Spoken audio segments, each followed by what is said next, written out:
Está no ar o Nós Pode, o podcast das discussões sociais.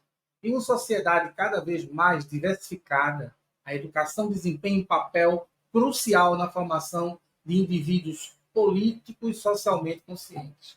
No entanto, a persistência do racismo em nossas instituições educacionais e em nossa sociedade como um todo destaca uma necessidade urgente de uma prática educacional antirracista. É o que vamos discutir hoje. E para falar sobre este assunto relevante, importante para os dias atuais, recebemos com alegria no Nós Pode a doutora em educação, atuante na luta por uma educação transformadora e pela igualdade racial, Carmen Dolores Alves. Seja muito bem-vinda a esse canal, é um prazer receber você aqui. Quero agradecer o convite, né? E dar um olá para todo mundo que está nos assistindo, que está nos ouvindo. E eu acho que é um assunto de extrema importância para que a gente possa dialogar, né? Porque não existe uma sociedade democrática, não existe democracia sem o enfrentamento ao racismo. A gente precisa romper com o racismo se a gente quiser, de fato, construir uma sociedade democrática e igualitária. Então, para nós é uma alegria muito grande ter você aqui. Para a gente começar com a nossa discussão, nós gostaríamos de saber qual a sua visão sobre a importância da prática antirracista na educação. Gustavo Filzola falou aqui sobre crianças da fé ao preconceito. Ele narrou uma história que eu queria falar para ilustrar. Ele disse que uma criança tinha ido no carnaval para uma foché e ganhou uma guia. E foi para a escola, e não disse qual era a rede, mas foi para a escola com essa guia. A professora pediu para ele tirar, ele não tirou, né, ficou intimidado, e ela arrancou do pescoço da criança a sua guia. Então, acho que esse fato ilustra muito essa primeira pergunta. Qual a sua visão sobre a importância da prática antirracista na educação?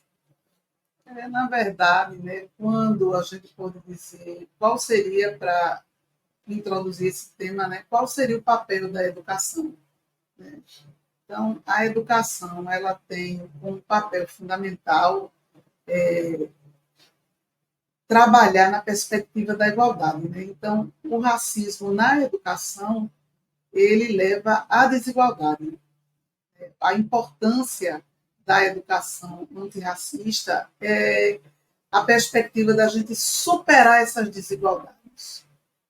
A escola, por exemplo, baseado nesse exemplo que você deu, respeitar os diversos pertencimentos que nossas crianças têm. Quando uma criança vai fazer uma matrícula na escola, para nós, principalmente nós que somos principalmente uma escola pública, não interessa, né, na ficha de matrícula, não interessa a religião que a pessoa pertence, não interessa a constituição familiar da pessoa, não interessa se a pessoa, por exemplo, teve cometeu algum crime na sociedade. Porque quando a pessoa vem se matricular na escola, ninguém pede antecedentes criminais, ninguém pede se a pessoa é da religião A ou religião B. Então, o papel da escola, por exemplo, diante desse episódio, é respeitar todos os pertencimentos, né? A escola ela precisa acolher as crianças e todas as pessoas que chegam na escola. Não interessa se ela seja espírita, católica, cristã, umbandista, do candomblé. Para nós, o papel da escola seria acolher esses diversos pertencimentos, né? Pertencimentos religiosos, pertencimentos culturais, né? A escola precisa garantir que a criança, para que ela tenha uma aprendizagem proveitosa, a gente não pode reproduzir na escola as desigualdades que a gente tem na sociedade.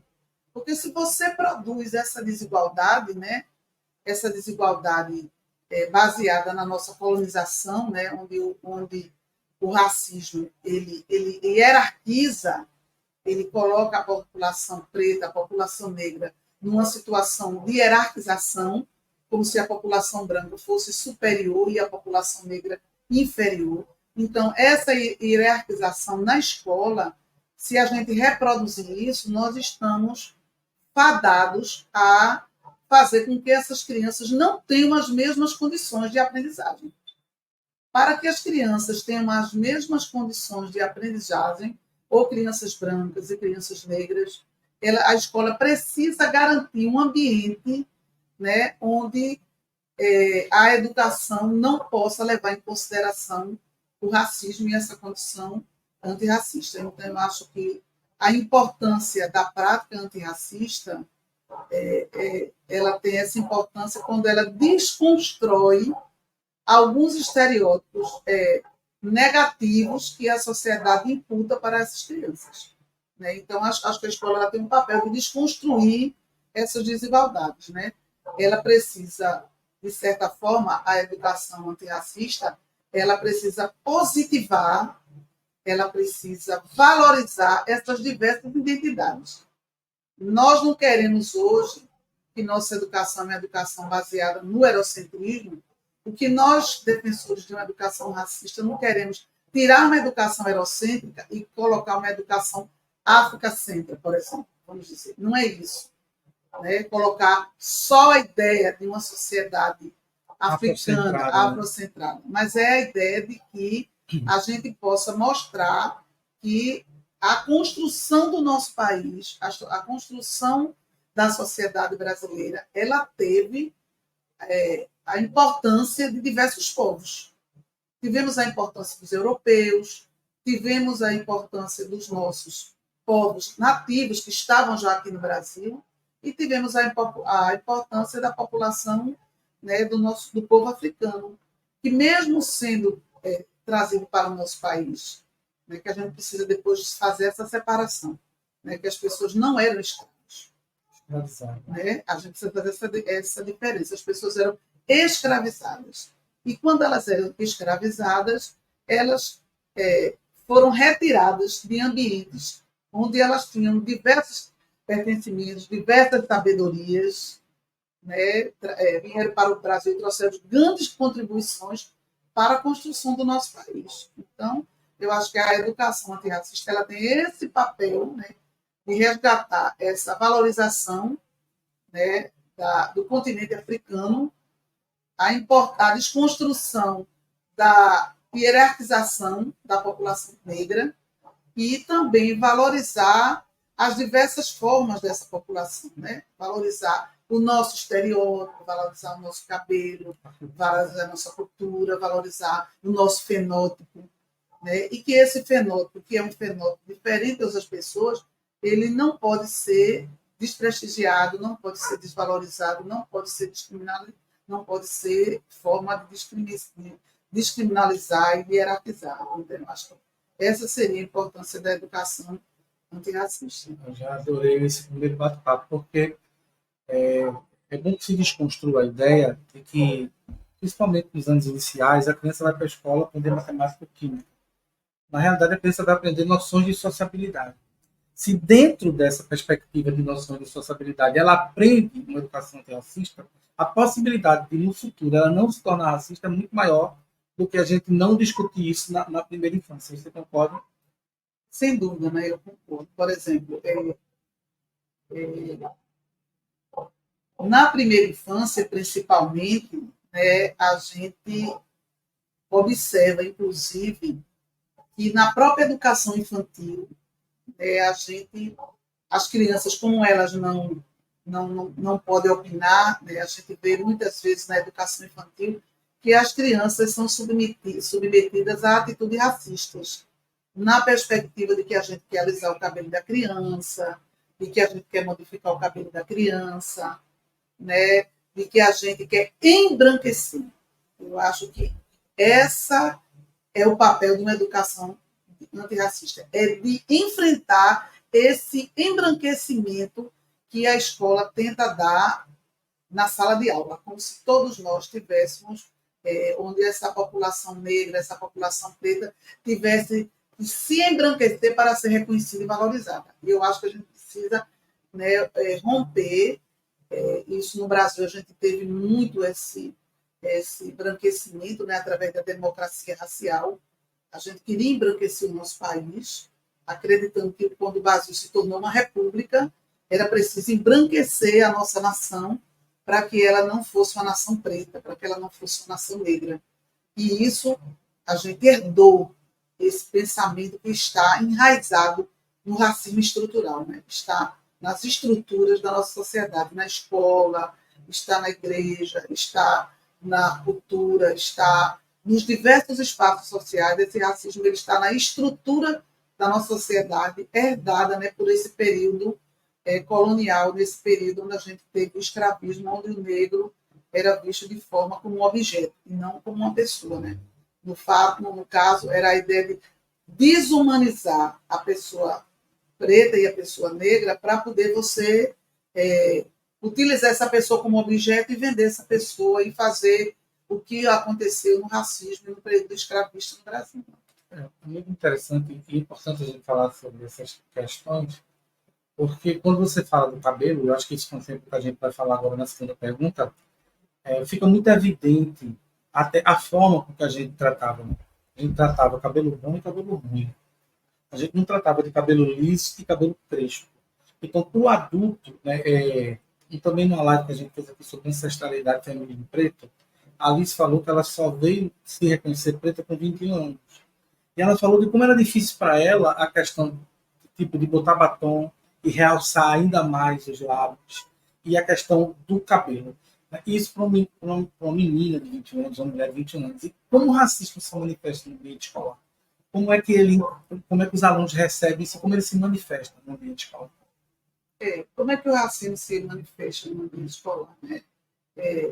Na minha pesquisa de mestrado, eu pude avaliar quais seriam as formas que esse racismo se manifesta. Né? E eu vou destacar aqui alguns pontos. Primeiro, a gente precisa ver esse pertencimento, ou seja, como é que ele se manifesta? Ele se manifesta através dos livros paradidáticos, onde nós aprendemos a reconhecer, identificar um modelo de princesa, onde as princesas sempre são loiras, de olhos azuis. A gente vê que esse racismo se manifesta quando a gente vê no próprio corredor da escola, nos avisos da escola.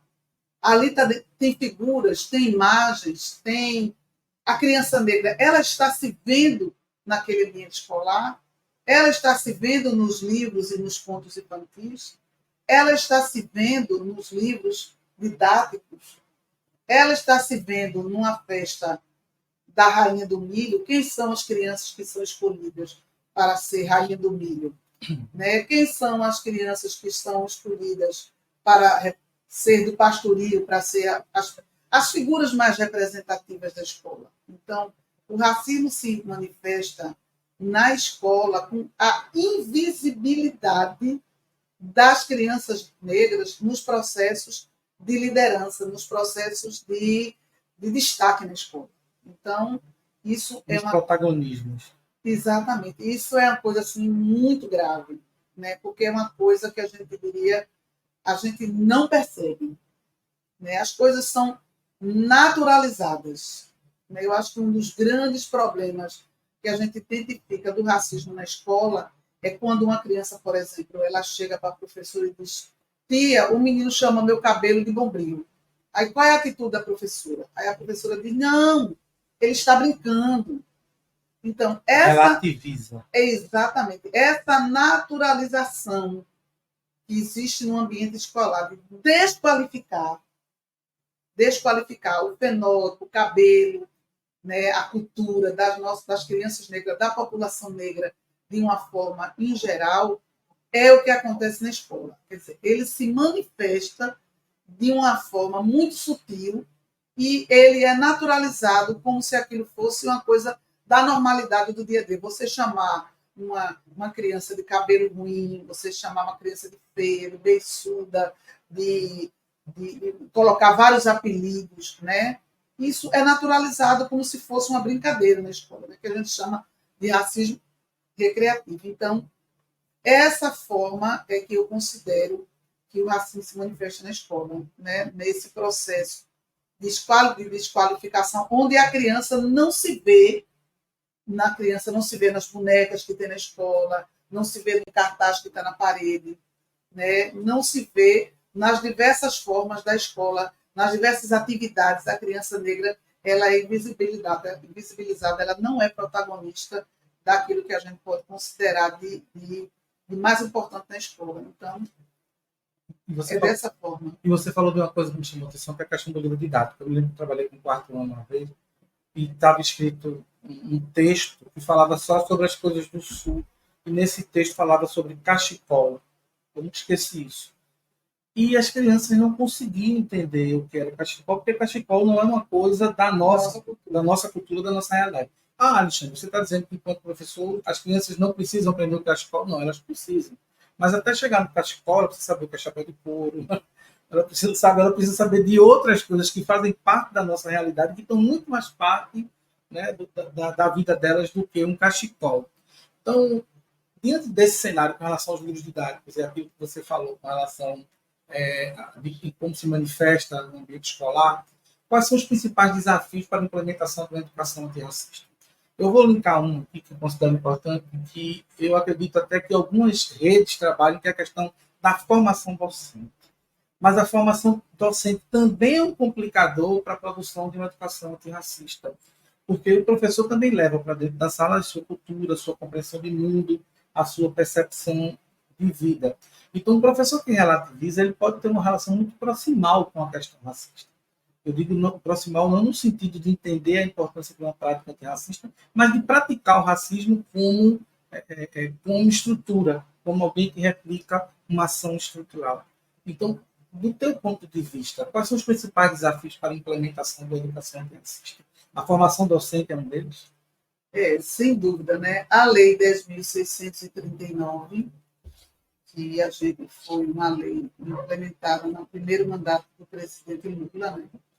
Essa lei, ela diz que ela modificou o artigo da Constituição, o artigo 2A, e ela diz, 21A, e ela diz que a gente vai, a partir dessa lei, a gente vai trabalhar o continente, né, trabalhar a educação, trabalhar a história da cultura, né, a história e a cultura afro-brasileira e africana. Então, a lei ela coloca como um princípio que nós vamos introduzir no nosso currículo, em língua portuguesa, em matemática, em história, em geografia, em toda a grade curricular, né, essa perspectiva de uma história, da história e da contribuição da cultura africana no nosso país, na nossa sociedade. Então, o grande desafio, quer dizer, a gente tem 20 anos dessa lei, e na maioria dos nossos municípios, essa lei não é implementada, porque nós temos hoje uma educação voltada para o sucesso. Uma educação que se preocupa com o tecnicismo. Uma educação que se preocupa com os bons resultados, né, do IDEB, se preocupa com o ranqueamento da educação. Né?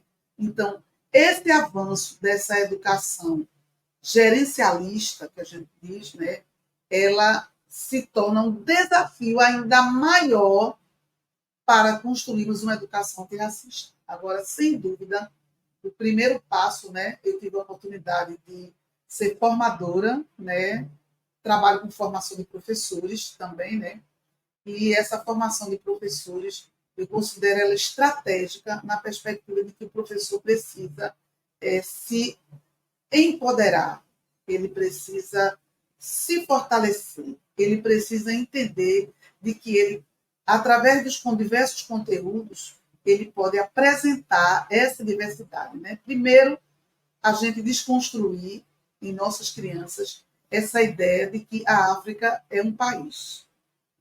Né? A África é um continente que tem 54 países. É extremamente diverso. Um continente diverso. Segundo, a gente desconstruir a demonização, por exemplo, que a gente teve das religiões de matriz africana, e foi aquele exemplo que você deu, né? Quer dizer, como uma coisa ruim, como uma coisa ligada ao demônio, quando a gente sabe que as religiões de matriz africana não existe a figura do demônio, né? Então, o papel dessa educação antirracista é essa perspectiva de ressignificar os conteúdos, na perspectiva de que essa ressignificação vai apresentar também a importância da população negra, vai apresentar também essa contribuição da população negra, vai apresentar a importância de nossa cultura, da cultura afro-brasileira e da cultura africana, e o que é que nossa sociedade tem de importante através dessas contribuições, né? Porque eu acho que essa importância é fundamental, e o papel de formar os professores, né? Eu acho que é a primeira chave. Formar os professores, formar os gestores, formar as merendeiras, não é só o professor. A comunidade escolar. A comunidade escolar, né? Porque quando você tem uma merendeira, e a merendeira, na hora de servir a merenda, ela chega para uma criança e diz: só podia ser você. Ou coloca mais para o branco e menos para o preto. Né? Ou então diz: só podia ser você, fulano. Né? Criminalizando, inclusive, às vezes, os territórios, as comunidades onde as crianças estão localizadas. Né? Isso é uma forma de, digamos, de depreciar, de marginalizar as nossas crianças. Então, a educação antirracista ela precisa apresentar, reconstruir a nossa história. Né? A gente tem a nossa história onde nós não somos apresentados os nossos heróis negros. Nós não conhecemos quem são as pessoas negras que contribuíram para a nossa história, que contribuíram para a agricultura, que contribuíram para a arquitetura, que contribuíram para como finalizar o aço, que contribuíram com a urbanização. Quem são as mulheres negras que contribuíram para a nossa história, para a nossa construção da nossa sociedade, que foram guerreiras, que participaram de batalhas, que foram, por exemplo, a primeira professora. Né? A gente tem a comemoração do Dia do Professor, e essa comemoração do Dia do Professor é homenagem a uma professora negra. Entendeu? Então, isso não é divulgado. Isso não é divulgado. Quer dizer, a gente precisa ressignificar essa história onde nós tivemos um apagamento da contribuição da população negra e é trazido apenas à tona o modelo do escravismo. O negro é mostrado apenas na perspectiva do escravismo como uma forma de desqualificar. Né? Então, porque tem uma função depreciativa. Exatamente. Né? Eu vou além. A história precisa ser ressignificada, inclusive na forma que ela é contada. Porque quem escreveu a história brasileira foram as pessoas brancas. Não foram mulheres, nem foram pessoas pretas. E a história foi passada para a gente, da invasão, como uma coisa romanceada. Né? E tem outro detalhe. Quando a gente fala na questão da libertação dos escravos, aquela coisa muito bonitinha que a gente vê da Princesa Isabel, a gente precisa falar do porquê se trouxe mão de obra branca. Qual é o objetivo? Por que não se libertou e deu terra ou contratou como funcionário para cuidar da lavoura? Não. A gente libertou, tratou como marginal, criou lei, inclusive a lei da vadiagem e tal, e trouxe o italiano, porque o objetivo não era verdadeiramente utilizar a mão de obra preta, era marginalizar, matar e acabar, e trazer os imigrantes brancos para produzir um Brasil embranquecido a partir dessa prática. E a influência disso, inclusive, nos dias de hoje, na forma da gente ver o Brasil, ela é muito grande porque a história não deixou de ser contada, de certa forma, dentro dos ambientes escolares dessa maneira. Vai depender da formação do professor, vai depender da forma que ele olha. Eu vi uma professora de quinto ano tratar como descoberta do Brasil, e não foi professor, não. O Brasil foi invadido. E ela disse, não, você está me contando. Não, foi para mim, foi invadido. A senhora me perguntou, eu estou dizendo o que eu penso. Foi uma invasão. Se você vai para um lugar onde já existem pessoas, você invade aquele lugar, você não descobre aquele lugar. Quem descobriu o Brasil foram os povos originários que estavam aqui antes deles chegarem. Então, isso é importante.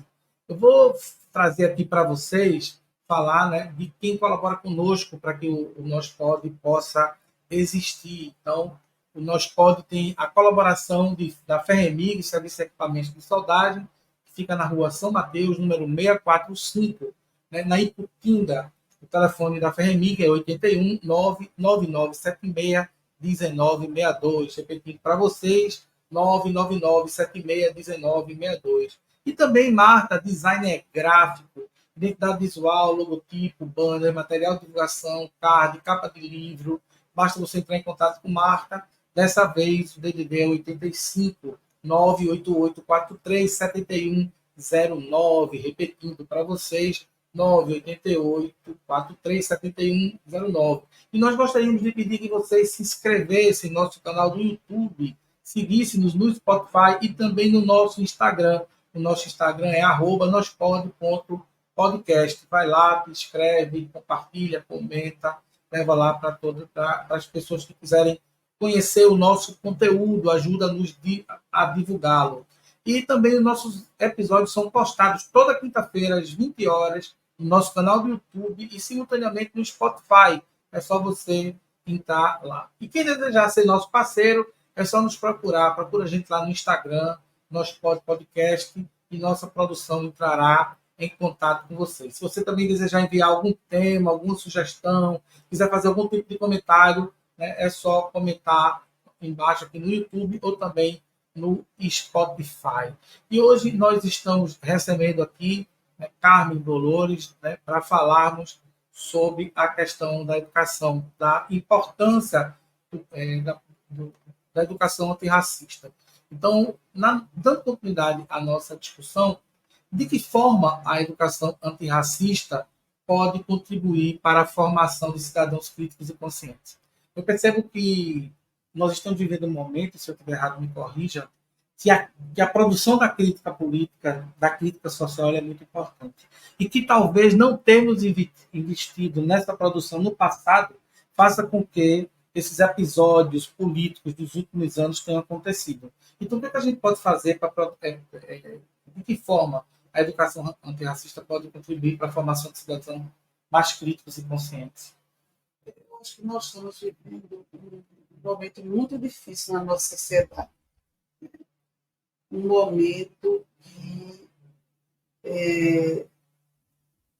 as pessoas que antes tinham vergonha, que antes tinham pudor de se mostrar como racista, hoje ela não tem nenhum pudor de mostrar que ela é racista.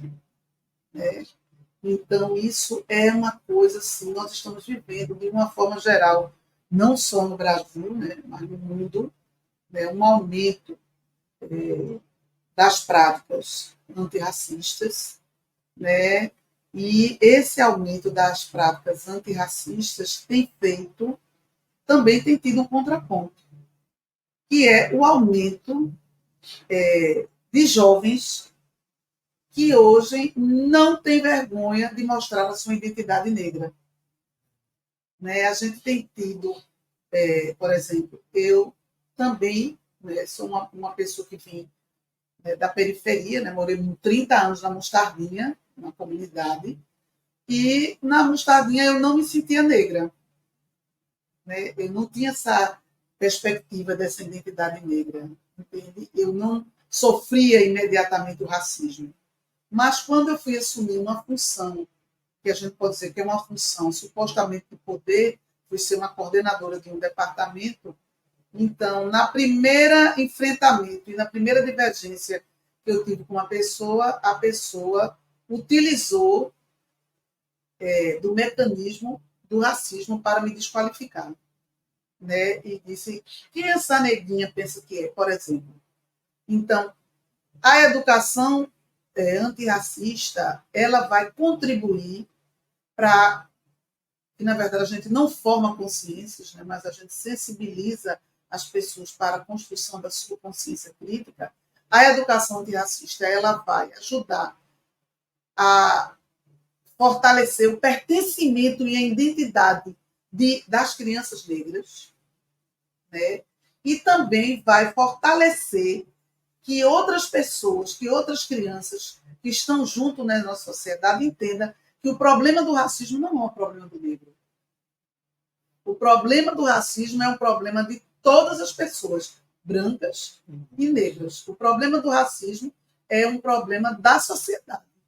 Então, se é um problema da sociedade, eu acho que a educação ela tem esse papel fundamental, que é de contribuir para que as pessoas possam se empoderar do seu pertencimento. Elas não tenham mais vergonha de assumir, como eu estou aqui usando o meu turbante, né? esse chapéu, quer dizer, não tenho vergonha de sair, não tenho vergonha de usar colares, não tenho vergonha de mostrar a minha negritude. E hoje a nossa juventude ela está muito mais empoderada do que antes.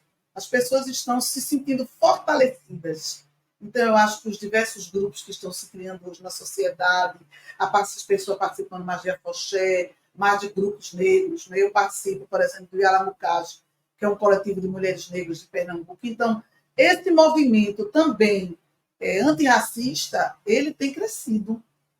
Então, eu acho que isso é muito importante e a gente tem hoje uma nova geração que não tem mais vergonha da sua identidade preta. Está mostrando que sua identidade preta é bonita, de que a forma de se vestir é bonito, de que a dança é bonita, de que a música é bonita. E a luta antirracista é uma soma de todos nós, brancos e pretos.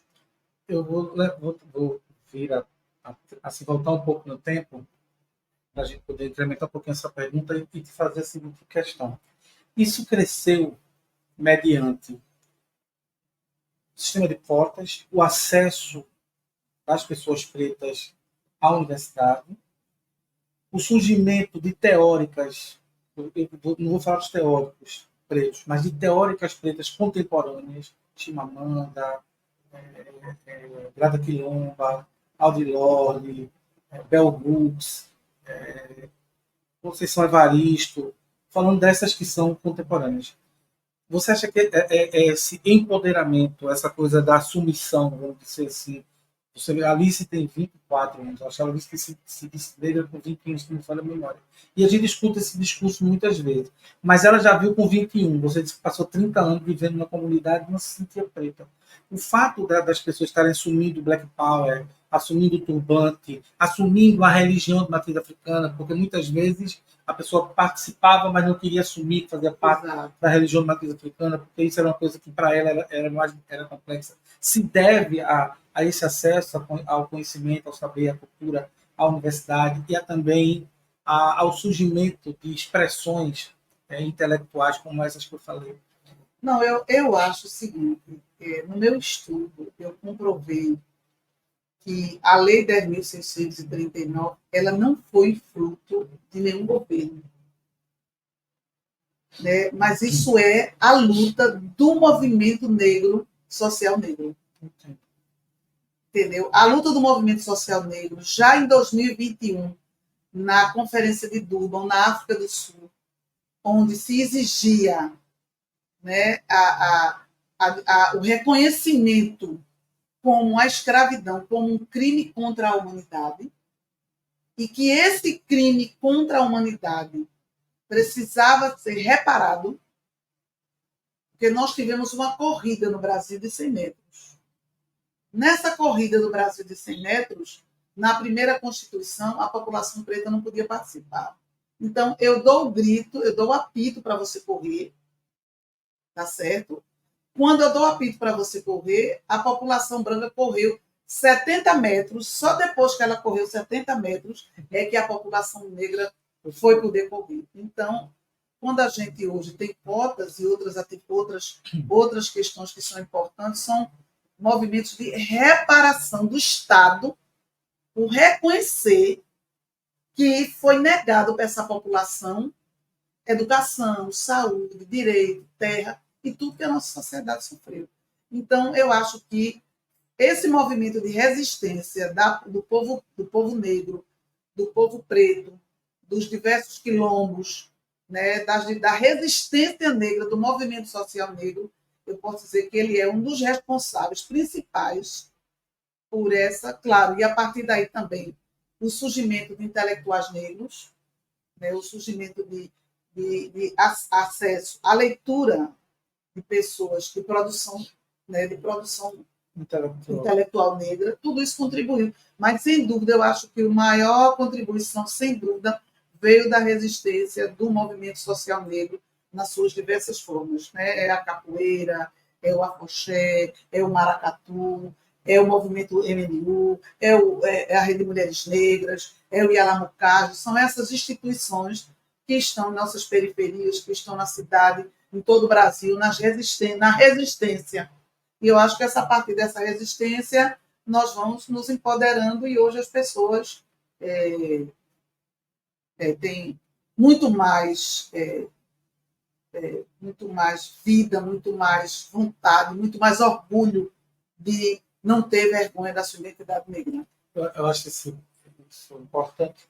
Eu assisto muito o Mano Brown, o Mano a Mano, e ele fala, eu amei a entrevista dele com Conceição Evaristo, como a gente também importa muita gente, Angela Davis, que eu leio, gosto, mas Angela Davis disse assim, vocês têm Lélia Gonzalez, né? Eu acho que Lélia Gonzalez foi a primeira, né? É isso que eu queria falar. Acho que ela acende, eu queria fazer essa justiça, assim, mas acho que ela acende a ousadia de poder usar, inclusive, uma linguagem particular, sem a preocupação de ser servil àquele esquema eurocêntrico que a academia determina, que é uma percepção colonialista de conhecimento, de colonizar o conhecimento.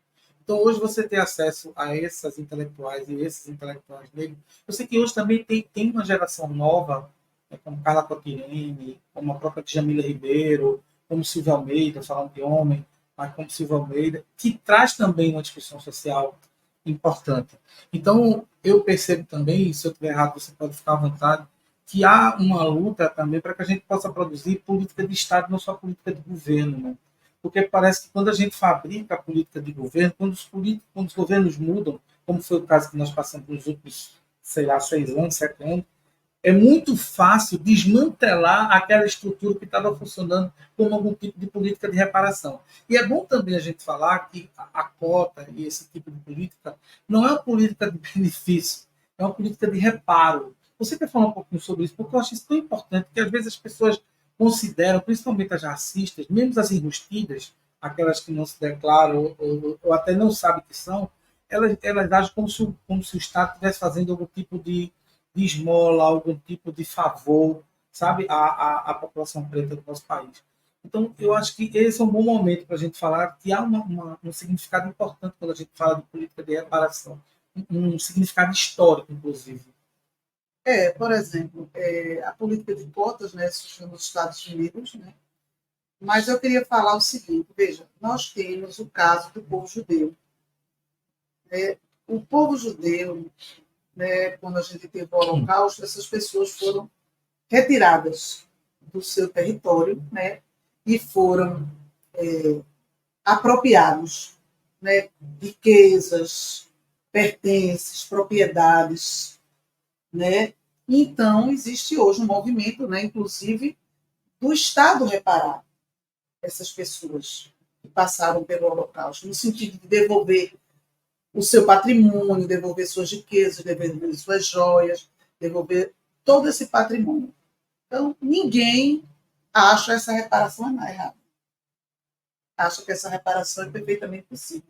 No caso do Brasil, no caso da população negra, do escravismo no Brasil, no mundo, nos países europeus, na Portugal, países na América, esse escravismo, como é que nós vamos reparar quem são os descendentes, né, dos nossos reis e rainhas que foram desapropriados do seu rei, que foram sequestrados, né? Quem são os descendentes? Como é que você vai reparar esses descendentes dessas pessoas que tinham uma riqueza, que tinham um patrimônio e foram arrancados do seu território? Como é que nós vamos hoje reparar os seus ancestrais? Como é que nós vamos reparar hoje os seus filhos, os seus netos, os seus descendentes?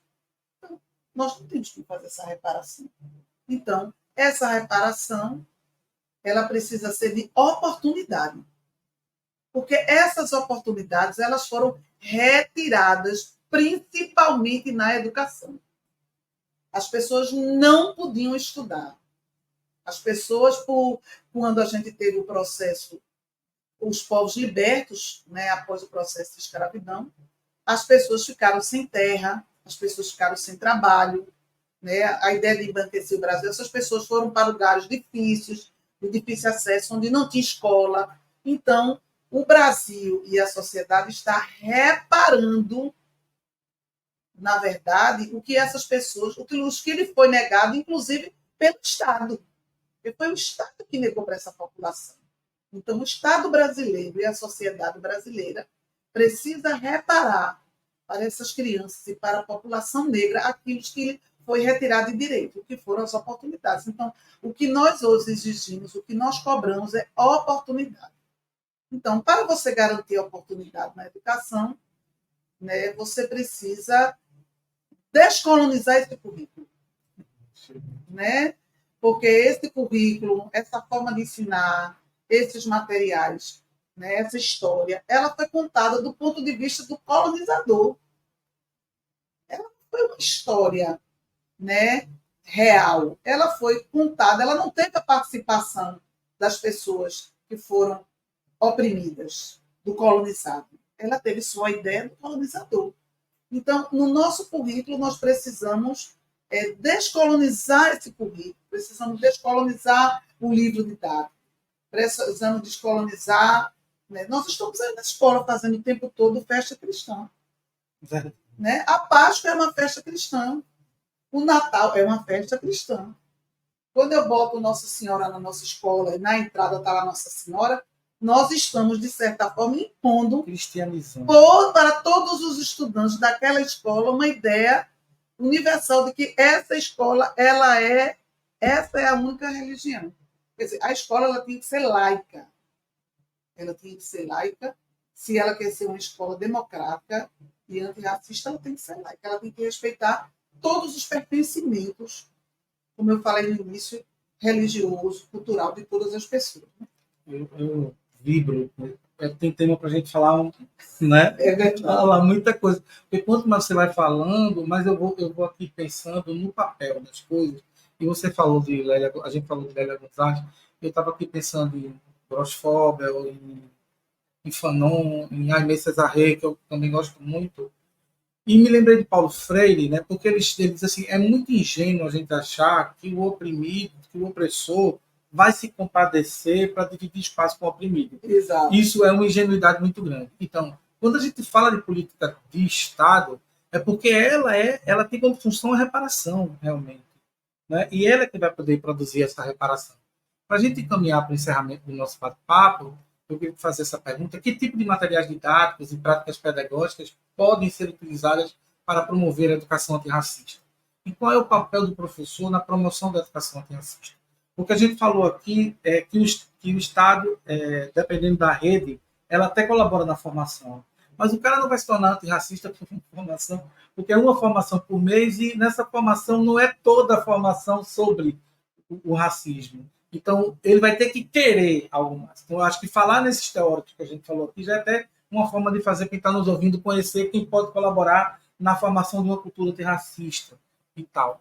Não é? Mas, assim, como é que você vê isso? Qual o material didático? Qual é a função do professor? Como ele entra nisso? Para a gente ir caminhando para o encerramento da nossa discussão. Eu acho que a gente tem um ponto central na construção de qualquer material para a construção de uma grande racista, uma educação antirracista material. E eu traria um ponto central.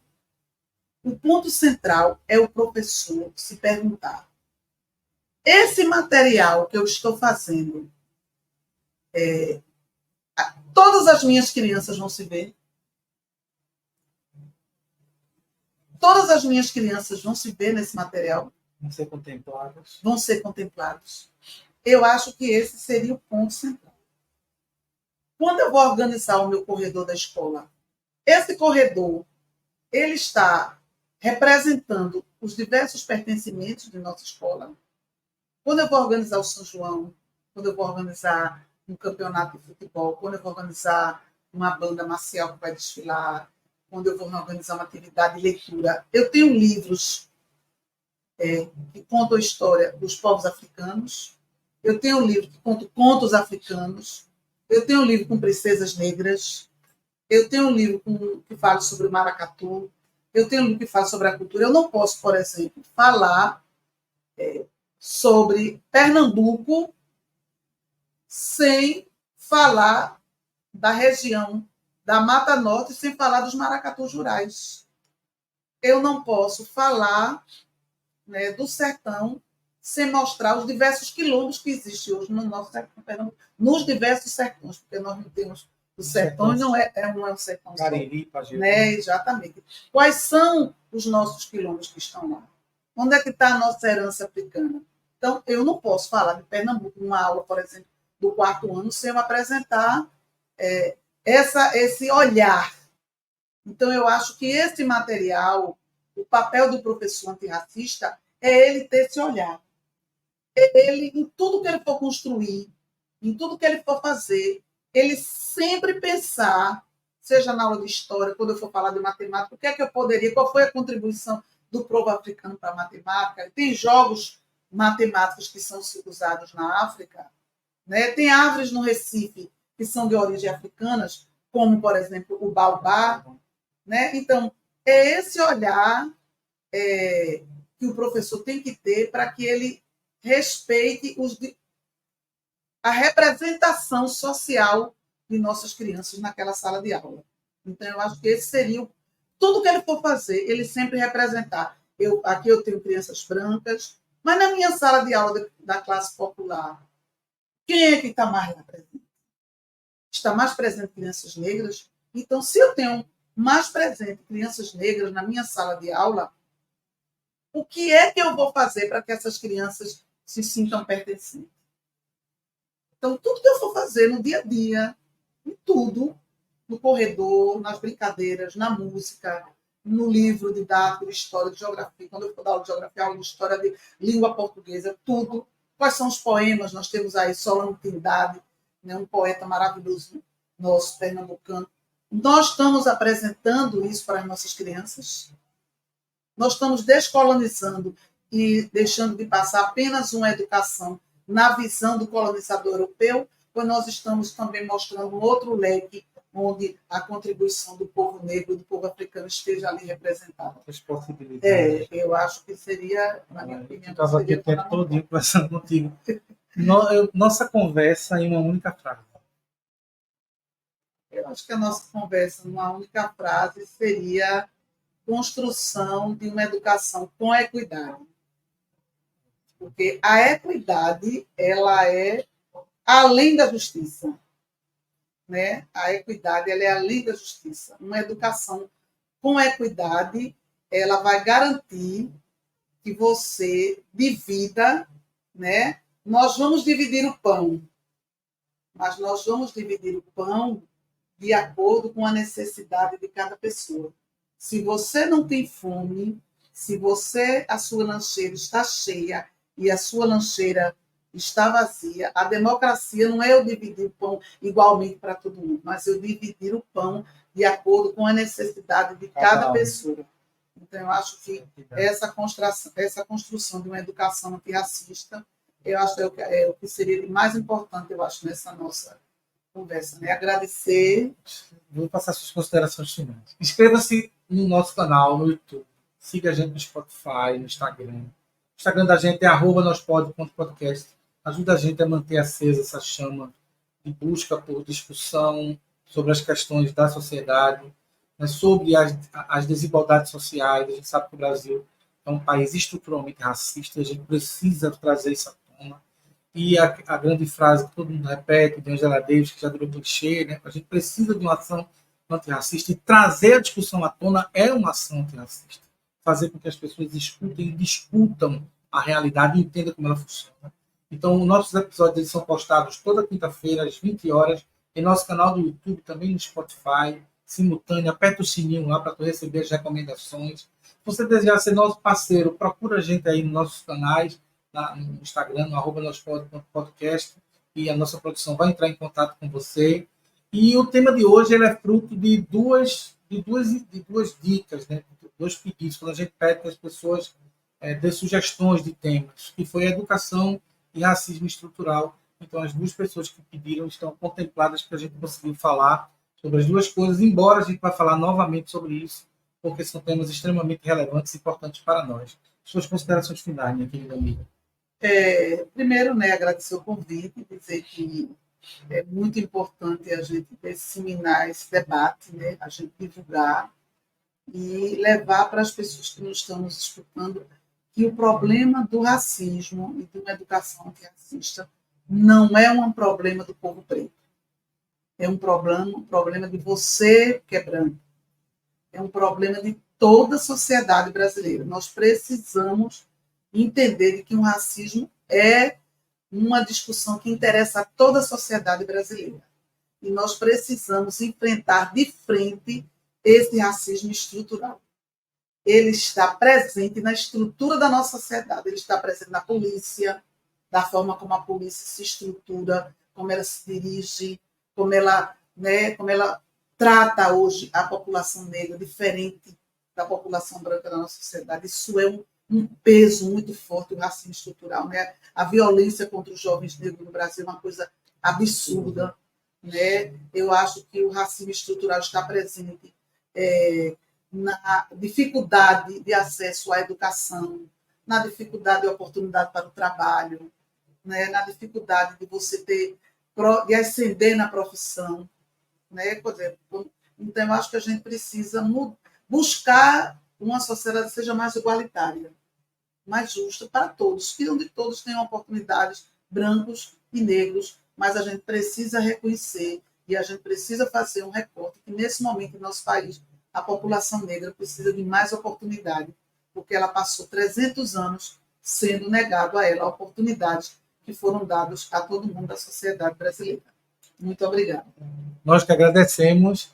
O Nospod, o podcast das discussões sociais, tem assessoria e produção de Ian Luca, a quem deixamos aqui o nosso abraço.